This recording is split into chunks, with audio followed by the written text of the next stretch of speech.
नमस्कार साथियों, आपको याद होगा गत सप्ताह राहुल रीना परिवार ने एक नई यात्रा की शुरुआत की थी। इसका ट्रिगर पॉइंट क्या था? उसकी सहेली का व्यवस्थित और साफ सुथरा घर और यह वर्कबुक। और इसका परिणाम अगर आपको याद हो, सुबह सुखद हो गई, वातावरण स्वास्थ्यप्रद हो गया और साथ में गुणवत्तापूर्ण समय बिताना अधिक आनंददायक हो गया। यही नहीं, उनके व्यवस्थित घर का प्रभाव राहुल के कामकाजी जीवन पर भी पड़ा। घर के तनाव से मुक्त राहुल को मन लगाकर बेहतर काम करने से अपने कैरियर में आगे बढ़ने में भी मदद मिली। बच्चों के स्कूल के प्रदर्शन में भी सुधार हुआ और उन सब ने यादगार पलों को बनाते हुए दोस्तों को आमंत्रित करना शुरू कर दिया। पर दोस्तों, इसके अतिरिक्त भी कुछ हुआ। इस एक टिप से प्रभावित होकर रीना ने यह वर्कबुक खरीदने तथा और टिप्स को एक्सप्लोर करने का निर्णय लिया। वो यह देखकर अचंभित रह गई कि उससे अगला टिप 19 भी इस टिप 18 से संबंधित था और उसमें 4 चांद लगा रहा था। क्या आप भी जानना चाहेंगे उस टिप के विषय में जिसने रीना के परिवार को एक और छलांग लगाने में सहायता की? उसकी चर्चा करेंगे अपने रिमाइंडर के बाद।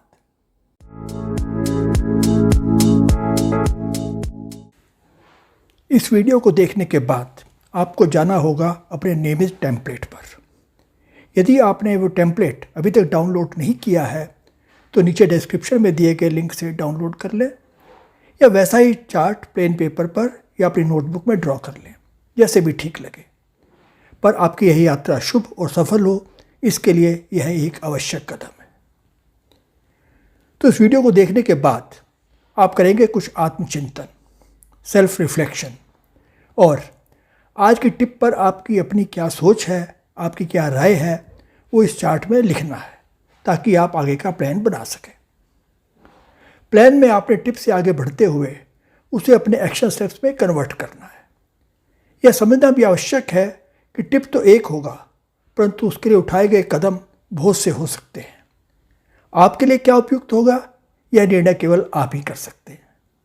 तो आपको क्लियरली लिखना है कि आप इस टिप को इम्प्लीमेंट करने के लिए क्या स्पेसिफिक कदम उठाएंगे। अगला स्टेप है आपका लक्ष्य, यानी टारगेट। आप यह कदम उठाकर कहाँ पहुँचने का लक्ष्य रखते हैं। कहने की आवश्यकता नहीं है कि यह माइलस्टोन बहुत क्लियर और स्पेसिफिक होना चाहिए। अब कहाँ पहुँचना है यह तो निश्चित हो गया, पर कब तक? यदि इसकी कोई तिथि नहीं होगी तो आपके टारगेट का कोई मतलब नहीं रह जाएगा। तो आपको एक निश्चित तारीख तय करनी होगी। और अंतिम सेक्शन है समीक्षा, रिव्यू और आगे की कार्रवाई।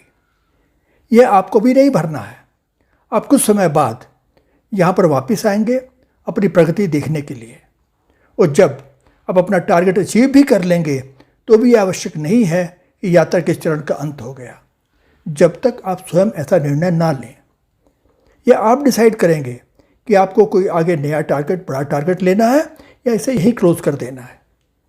तो समय समय पर आप अपनी प्रगति की समीक्षा करेंगे। ये निर्णय आप स्वयं करेंगे, ऑटोमेटिक नहीं होगा। किसी भी टिप को अच्छी प्रकार समझने के लिए आप किसी ऐसे व्यक्ति से सहायता ले सकते हैं जिस पर आपका विश्वास हो। यदि यह संभव नहीं है तो भी चिंता की कोई बात नहीं।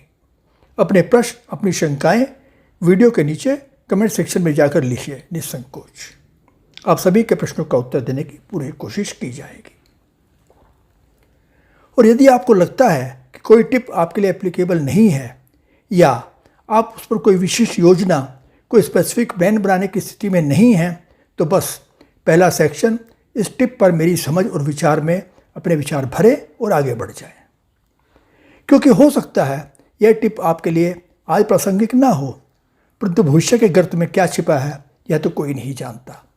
वैसे भी अपनी यात्रा में अक्सर आपको पीछे मुड़कर देखना चाहिए और अपने पहले के कार्यों की समीक्षा करनी चाहिए और संशोधन करना चाहिए।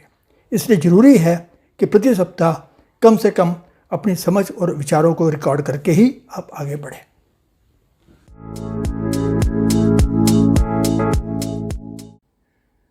तो प्रस्तुत है आज की टिप। अपने आसपास की अव्यवस्था को दूर करना महत्वपूर्ण है, लेकिन पर्याप्त नहीं है। योजनाबद्ध तरीके से अपने भौतिक स्थान को बेहतर बनाने के लिए कदम उठाएं। बस हर सप्ताह अपने घर या ऑफिस का एक क्षेत्र चुनें। हर दिन 15 मिनट क्षेत्र की सफाई व्यवस्था बेहतर करने और सौंदर्यीकरण यानी ब्यूटिफिकेशन में बिताएं। तो साथियों, पिछले एपिसोड में आपने देखा कि किस प्रकार राहुल रीना ने 5S पद्धति को लागू किया। 5S यानी छटाई, चीज़ों को व्यवस्थित करना, उन्हें चमकाना, मानकीकरण और इसे सस्टेन करना यानी बनाए रखना। तो इससे आपका स्थान, आपका घर सुव्यवस्थित और कुशल तो हो ही गया। अब सौंदर्यीकरण और सुधार के विचार आपके घर को अगले स्तर तक ले जा सकते हैं। इसे देखने में आकर्षक बना सकते हैं और अधिक सुखद वातावरण बना सकते हैं। आइए विचार करते हैं कुछ ऐसी संभावनाओं पर जिनके लिए बहुत खर्च नहीं होगा, परंतु निस्संदेह वे आपके आसपास एक बड़े परिवर्तन ला सकते हैं। नंबर 1, दीवारों पर कलाकृतियां और फ्रेमयुक्त तस्वीरें लगाएं। दीवारों पर ऐसी पेंटिंग्स या फ्रेम्ड फोटोज लगाएं जो आपके व्यक्तित्व और शैली से मेल खाती हो। यादगार फोटो या दिलचस्प पोस्टर फ्रेम करें। ये तस्वीरें आपके कमरे को विशेष बनाती हैं।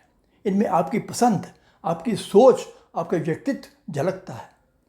आप ऐसी कलाकृतियाँ चुन सकते हैं जो आपकी व्यक्तिगत पसंद को दर्शाती हों या जिसका आपके लिए भावनात्मक महत्व हो। निस्संदेह इससे आपके कमरे को आकर्षक बनाने में मदद मिलेगी और वातावरण जीवंत होगा। नंबर 2, इंडोर पौधे लगाएं। वातावरण को जीवंत बनाने के लिए, हवा में ताजगी लाने के लिए कुछ पौधे और फूल जोड़ें। पौधे और फूल किसी भी घर में सुंदरता और ताजगी का स्पर्श जोड़ सकते हैं। आप ऐसे पौधे चुन सकते हैं जिनकी देखभाल करना आसान हो और जो आपके घर की रोशनी में पनप सके। पौधे न केवल हवा की गुणवत्ता में सुधार करते हैं बल्कि प्रकृति और सुंदरता का स्पर्श भी जोड़ते हैं। नए पौधों पर खर्च किए बिना अपने संग्रह को बढ़ाने के लिए कटिंग से इंडोर पौधों का प्रचार करें। दोस्तों या परिचितों से उनके स्वस्थ पौधों की कटिंग के लिए पूछें। नंबर 3, व्यक्तिगत स्पर्श जोड़े। अपने घर में अपनापन लाने के लिए उसमें कुछ व्यक्तिगत स्पर्श जोड़ें। पर्सनल टच, इसमें क्या हो सकता है? फोटो अपने परिवार की या बुजुर्गों की, आप किसी यात्रा पर गए हों तो वहाँ की तस्वीरें, या यदि कोई स्मृति चिन्ह या अन्य वस्तुएं जैसे कोई शो पीस जो आप वहाँ से लाए हों, या कोई पारिवारिक विरासत या हस्त निर्मित शिल्प। महत्वपूर्ण ये है कि ऐसी वस्तुएं प्रदर्शित करें जो भावनात्मक मूल्य रखती हों या आपके लिए सार्थक हों, जिनका आपके लिए कोई विशेष अर्थ हो। यह अपनी यादों को प्रदर्शित करने और कमरे में विशिष्टता जोड़ने का एक शानदार तरीका है। नंबर 4, दर्पण का रचनात्मक तरीके से प्रयोग करें। अपनी कल्पना शक्ति को दौड़ाइए और सोचिए कि क्या आप दर्पण का, मिरर का उपयोग कर सकते हैं अधिक जगह का भ्रम पैदा करने के लिए या प्राकृतिक रोशनी को प्रतिबिंबित करने के लिए, जिससे कमरा उज्जवल और अधिक आकर्षक लगे। नंबर 5, दीवार डिकैल्स और स्टिकर्स का प्रयोग करें। महंगे वॉलपेपर या पेंटिंग पर खर्च किए बिना अपनी दीवारों पर रिमूवेबल डिकैल्स या स्टिकर लगाकर अपनी पसंद के पैटर्न बनाएं। इससे आप जब चाहें लुक बदल सकते हैं। इसके अतिरिक्त प्रेरक उदाहरण, मोटिवेशनल कोट्स जहां दीवारों को आकर्षक बना सकते हैं, वे वातावरण को भी सकारात्मक बनाते हैं। बराबर नज़रों में रहकर वे सबकॉन्शियसली, अवचेतन रूप से अपना काम करते हैं। आपके मूड को बेहतर बनाने और आपको अपने लक्ष्यों तक पहुंचने के लिए ऐसे कोर्स चुनें जो आपके अनुरूप हों और जो आपको प्रेरित रहने में मदद करें। नंबर 6, पुरानी वस्तुओं का पुनः उपयोग करें। पुराने फर्नीचर या घरेलू वस्तुओं की अपसाइकिलिंग के साथ रचनात्मक बने। वस्तुओं को दोबारा रंगने या फिर से उपयोग में लाने से उनमें नई जान आ सकती है। अपने घर के चारों ओर उन वस्तुओं की तलाश करें जिनका पुनः उपयोग किया जा सकता है एक अलग तरीके से। वह आपकी कल्पनाशीलता और रचनात्मकता पर निर्भर करता है। उदाहरण के लिए, एक पुरानी लकड़ी की सीढ़ी को स्टाइलिश बुक शेल्फ में बदला जा सकता है या एक पुराने सूटकेस को साइड टेबल में बदला जा सकता है। खाली प्लास्टिक बोतलें और जारों को पौधों को उगाने के लिए उपयोग कर सकते हैं। पुराने टिन बॉक्सेस का डिज़ाइनर स्टोरेज कंटेनर बनाने में इस्तेमाल किया जा सकता है। उन्हें पेंट करके आप छोटे आइटम्स के स्टोरेज के लिए उपयोग कर सकते हैं, वगैरह वगैरह। नंबर 7, फर्नीचर तथा अन्य चीजों को पुनर्व्यवस्थित करें। जब आप उसी फर्नीचर को, उसी सामान को स्थान बदलकर रीअरेंज करते हैं तो इसका दोहरा लाभ मिलता है। एक नया रूप, एक नई लुक तो आती ही है और कई बार बेहतर प्रभाव बनाने और प्राकृतिक प्रकाश का अधिकतम लाभ उठाने में मदद मिलती है। और इस सब के बीच ढके हुए छिपे हुए स्थानों की अच्छी तरह सफाई भी हो जाती है।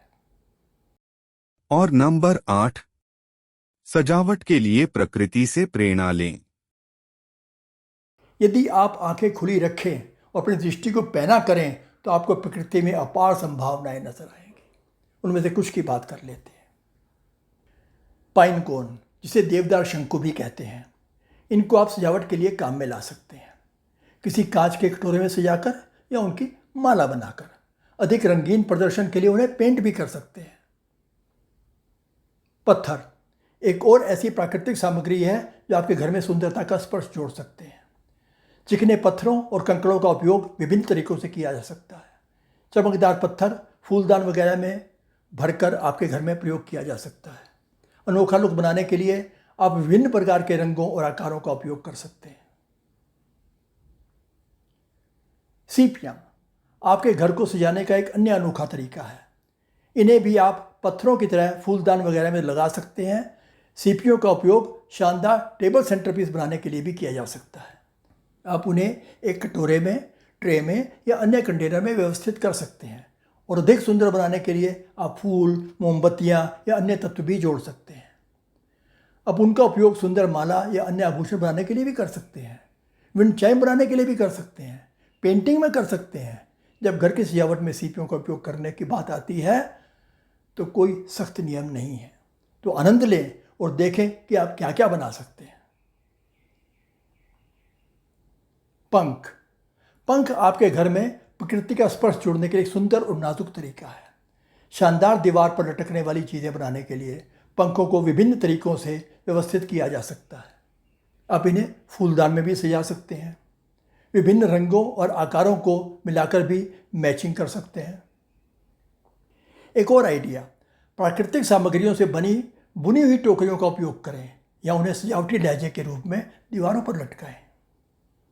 प्राकृतिक तत्वों के उपयोग की खूबी यह है कि उन्हें मिश्रित करके मिक्स एंड मैच विभिन्न प्रकार के लुक तैयार किए जा सकते हैं। प्रकृति के साथ सजावट करने का कोई सही या गलत तरीका नहीं है, इसलिए ऐसी चीज़ें चुनें जो आपको पसंद हो और जो आपको खुशी का एहसास कराती हो। प्रयोग करने से ना डरें। आपके लिए क्या काम करता है ये जानने का सबसे अच्छा तरीका है एक्सपेरिमेंट करना, प्रयोग करना और देखना कि आपको क्या पसंद है। आपको आरंभ करने के लिए बस ये कुछ विचार हैं। थोड़ी सी रचनात्मकता के साथ आप बहुत सारा पैसा खर्च किए बिना अपने घर को सुंदर बनाने और बेहतर बनाने के तरीके ढूंढ सकते हैं।